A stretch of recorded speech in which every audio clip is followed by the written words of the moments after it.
Ini pada topik yang sama, iaitu apakah bisnes di dalam Islam. Wa a'udzu billahi min syururi anfusina wa min sayyiati a'malina may yahdihillahu fala mudilla lahu wa may yudlil fala hadiya lahu. Asyhadu an la ilaha illallah wahdahu la syarika lahu wa asyhadu anna Muhammadan 'abduhu wa rasuluh. Rabbi shrah li sadri wa yassir li amri wahlul 'uqdatam min lisani yafqahu qawli. Rabbi zidni ilma. Sharing kita semalam ialah perbandingan di antara akhirat dan dunia, kan? Sebab di dalam surah Al-Qasas, iaitu surah 28 ayat yang ke-77, Allah SWT mengatakan a'udzu billahi minasyaitonir rajim wabtaghi fima ataakallahu ad-daral akhirah wa la tansa nasibaka minad dunya. Dan carilah bahagian negeri akhirat dan jangan kamu lupa pada bahagian dunia. Jadi dua perkara yang Allah SWT perintahkan untuk kita mencari ialah satu bahagian akhirat, satu bahagian dunia. Jadi kronologi Allah Ta'ala mulakan dengan akhirat dulu tadi, membawa makna yang akhirat tadi adalah keutamaan atau prioriti dalam hidup kita. Sebab itu dalam hadis sahih Rasulullah sallallahu alaihi wasallam menerangkan bandingan antara dunia dan akhirat. Akhirat ni adalah ibarat kita pergi dekat lautan yang luas, yang kita lihat bentangan lautan sejauh mata kita memandang tadi, dan luas lagi, kan, dia punya keluasan lautan tadi. Lepas tu kita ambil telunjuk jari kita, maknanya kita celupkan dekat air laut yang terbentang tadi. Lalu kita angkat jari telunjuk kita tadi, kita akan lihat sisa-sisa air, betul tak? Betul tak? Okey, sisa-sisa air itulah yang dikatakan dunia tadi. Gambaran sedikitnya dunia berbanding dengan laut yang terbentang luas. Itulah di antara bandingan akhirat dan juga dunia. Sebab itulah Al-Quran dengan hadis dia tak boleh bertentang. Sebab maknanya dalam kita nak mengenal sama ada hadis itu sahih atau palsu dan sebagainya, maknanya dia tidak, hadis tak boleh bercanggah dengan Quran. Sebab tu bila kita belajar hadis, kita wajib tahu Quran. Sebab kedua ni adalah sumber yang besar yang ditinggalkan oleh Rasulullah kepada kita, kan? Jadi macam mana orang dia mengeluarkan hadis-hadis palsu yang disandarkan kepada Rasulullah. Orang yang berilmu dengan ilmu Quran dengan hadis yang sebenar, dia akan tahu mana satu hadis yang palsu atau yang dusta tadi. Faham tak? Kerana Al-Quran dengan hadis tak boleh bercanggah. Allah meletakkan bahagian akhirat yang mesti dicari tadi yang pertama. Kemudian baru Allah kata la tansa nasibaka minad dunya. Jangan kamu lupa bahagian dekat dunia. Jadi dalam bertungkus lumus untuk mencari akhirat tadi, yang segala apa yang kita lakukan dekat dunia tadi adalah dengan berbikuaikan ataupun dengan sebab, iaitu ganjaran yang hendak kita kumpul untuk dibawa ke alam akhirat. Walaupun pada bahagian dunia yang kita cari tadi, kan? Jadi maknanya semua sekali adalah pada kita mengumpul segala kebaikan kita tadi untuk kita berjumpa dengan Allah SWT. Dengan akhirat dunia tadi, kan? Jadi akhirat ni terlalu luas, terlalu besar bahagian berbanding dengan dunia yang kecil. Macam mana yang Nabi terangkan dalam gambaran hadis tadi, iaitu bandingan dunia tadi adalah seperti sisa-sisa air yang melekat dekat jari telunjuk kita tadi, kan? Manakala akhirat bukan maknanya dia punya keluasan tadi seolah-olah seperti terbentangnya lautan yang yang luas. Faham tak? Yang kalau kata sejauh mana mata kita memandang, atas kemampuan kita, yang lautan itu lebih luas daripada itu. Boleh faham? Jadi itulah bahagian akhirat. Kan?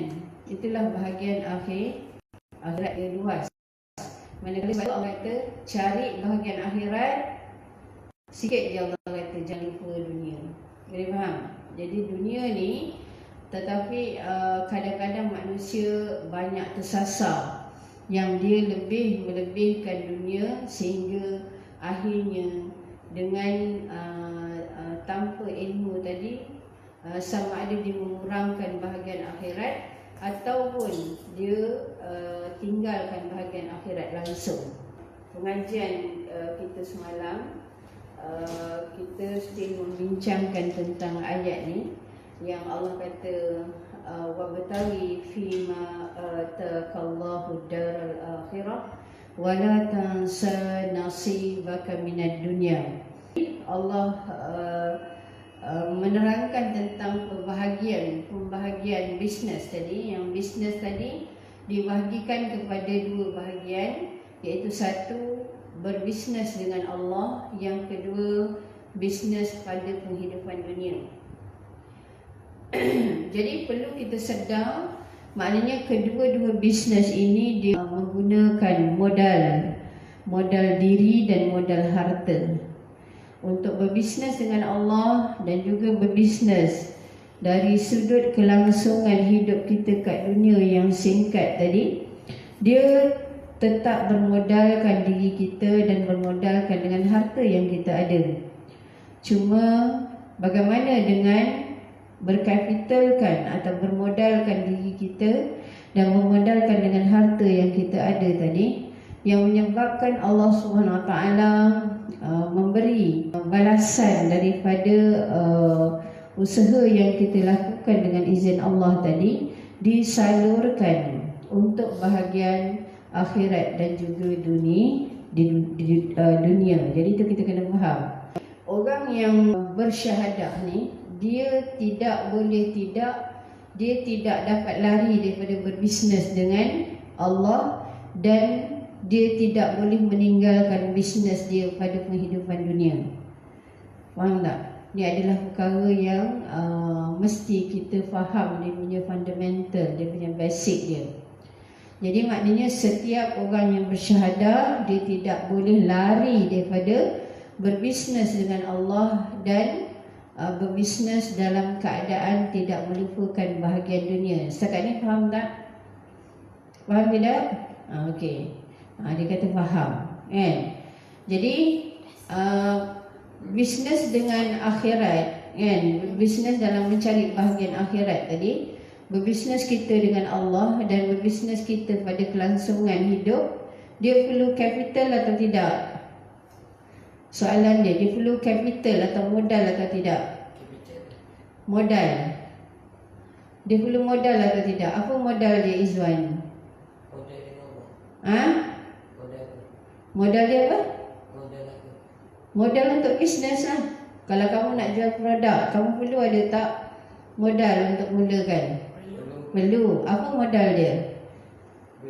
Nak berbisnes dengan Allah dan berbisnes pada dunia. Duit. Duit tu tadi terlibat harta atau tidak? Termasuk dalam kekayaan ke tidak? Masuk tak? Masuk tak, Danish? Keuangan kita masuk tak dalam kita punya capital? Modal? Masuk. Okey. Ada tak lagi yang kita perlukan dalam berbisnes dengan Allah dan berbisnes pada kehidupan dunia? Ada ke tidak? Untuk berbisnes dengan Allah dan berbisnes dengan kelangsungan hidup kita kat dunia yang sementara ni, dia perlukan dua modal besar atau dua capital yang besar. Capital yang pertama ialah diri kita. Diri kita tadi adalah sebagai satu capital atau satu modal. Dengan izin Allah kita memerlukan usaha, daya kerja, faham tak? Jadi semua sekali adalah dengan diri kita tadi, kan? Kalau katalah ni kita berbisnes dengan Allah SWT, kita perlu tak menyampaikan Islam? Perlu tidak? Okey, yang sampaikan tu siapa? Mesin ke diri kita? Diri. Itu makna modal. Okey, dalam kita jual servis, kan? Kita jual servis, contoh kita jual, kita ada syarikat top up. Kita nak jual kita punya SIM card contoh, kan? Orang beli SIM card daripada kita. Siapa yang nak jual tu? Mesin ke orang? Okey, orang tadi yang drive business tadi merupakan capital yang diperlukan dalam menggerakkan bisnes. Boleh faham? Jadi tidak kira dalam kita berbisnes dengan Allah SWT, dalam kita melaksanakan rukun iman dan rukun Islam, juga dalam kita berbisnes, tidak kira dalam menjual produk atau servis tadi, semua sekali dimulakan dengan kapital apa yang paling besar? Diri sendiri.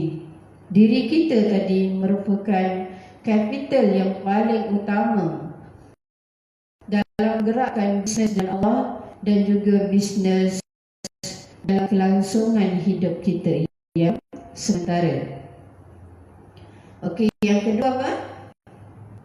Modal apa? Diri sendiri yang pertama. Yang kedua ialah harta, kan? Yang kedua ialah modal harta. Termasuklah duit, kan? Contoh kalau kita jual top up, perlu tak duit untuk modal awal? Perlu tak? Ada orang nak beli kita percuma je. Oh, banyak SIM card percuma kita boleh jual kat orang. Tak ada. Kita kena dulukan kita punya capital duit tu, modal duit tadi, supaya kita dapat menjualkan kita punya SIM card pada orang lain. Jadi memerlukan keuangan. Jadi keuangan ni adalah satu bentuk harta. Perlu tak premis bangunan kita nak kembangkan bisnes kita tadi, kan? Ke kita boleh je pilih kat mana-mana, ceruk hutan, kita pun berbisnes lah. Jual SIM card, saya jual SIM card, boleh tak? Tak boleh. Mesti ada premis, tak ada Nesh. Semalam ni kamu berjalan, kan? Ada tak nampak kedai baiki telefon? Ada tak? Ada, kan? Dia dekat tempat komersial ke ataupun dekat ceruk-ceruk hujung kampung? Bahagian commercial area, kan? Jadi orang pun sewa tak? Perlu. Sewa tadi dibayar dengan apa? Duit. Jadi maknanya premis, duit ni semua masuk dalam bahagian apa? Harta tadi. Kekayaan, kan? Yang merupakan satu bentuk modal yang diterangkan oleh Allah dalam Quran. Faham tak? Sebab tu dalam Quran banyak Allah kata anfusakum wa amwalakum. Kamu kena guna kamu punya diri tadi as a capital, dan juga harta-harta kamu fi sabilillah, pada jalan Allah, dalam berbisnes dengan Allah Subhanahu Wa Taala. Bisnes makna dia apa? Jual beli atau perniagaan. Betul tak? Okey, dia perlu capital ke tidak? Kan? Bisnes dengan Allah dan bisnes pada kehidupan dunia, dua-dua guna capital atau tidak? Guna. Apa capital yang paling besar? Diri sendiri. Yang kedua, harta kita atau kekayaan. Ada berapakah bentuk bisnes dalam Quran? Apa dia? Yang pertama, mencari bahagian akhirat, iaitu kita berbisnes dengan Allah. Yang kedua, bisnes kita pada penghidupan dunia. Ini soalan ustazah pertama, Ada berapa jeniskah bisnes yang diterangkan oleh Allah dalam Quran? Ada dua. Apa dia? Bisnes untuk bisnes dengan Allah. Bisnes untuk bisnes kat dunia. Bisnes kat dunia. Okey, berdasarkan pada dalil surah berapa, ayat berapa?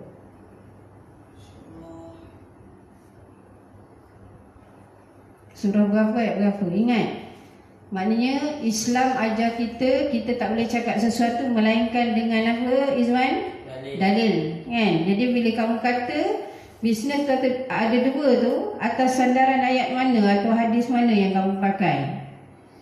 Surah apa? Surah 28 ayat 77. Yes, very good. Maknanya dalam surah 28 Allah kata wabtaghi fima atakallahu daral akhirah wala tansa nasibaka minad dunya. Kan?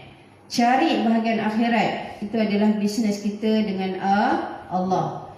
Dalam pada itu jangan lupa bahagian dunia yang sedikit.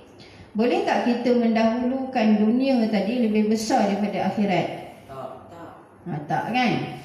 Kenapa tak boleh? Bandingan hadis apa yang Nabi cakap? Akhirat dengan dunia ni macam mana dia punya perbezaan? Dunia sementara, akhirat selamanya. Okey, kata Izwan, dunia sementara, akhirat selamanya, yang menyebabkan keutamaan tadi diberikan kepada akhirat. Ada tak hadis tadi kita baca kefahaman dia tentang lautan? Ada ke tidak? Ada. Okey, apa perbezaan antara akhirat dengan dunia tu? Akhirat dia macam tak ada penunjuk. Okey, seperti lautan yang terbentang luas. Itulah akhirat kan, bandingan dia. Dunia macam mana pula? Guna jari telunjuk kan? Nabi apa? Okey, macam mana? Dia tunjuk tadi. Dekatkan dengan mic. Jari telunjuk tu dimasukkan dalam air laut kan, yang terbentang luas tadi kan. Lepas tu apa yang Rasulullah buat? Rasulullah cakap dia angkat kan jari telunjuk tu kan. Ada tak sisa air? Ada tak sisa air dekat jari telunjuk bila dah masuk dekat lautan? Ada. Okey. Yang sisa dekat dekat jari telunjuk tu apa? Bandingan apa? Dunia. Faham tak? Yang terbentang luas lautan tadi adalah bandingan apa? Akhirat. Dalam praktikal kita mendulukan dunia berbanding dengan akhirat, benar atau salah berdasarkan pada surah 28 ayat 77? Kita tinggalkan dunia tu untuk akhirat kita tinggalkan ataupun buat kurang. Tak salah balik ayat tu, salah kan? Sebab akhirat ni luas seperti terbentangnya lautan. Manakala dunia hanya sedikit. Tapi apa yang berlaku dekat luar sana? Orang lebih dulukan bisnes dengan Allah ke bisnes dengan dunia?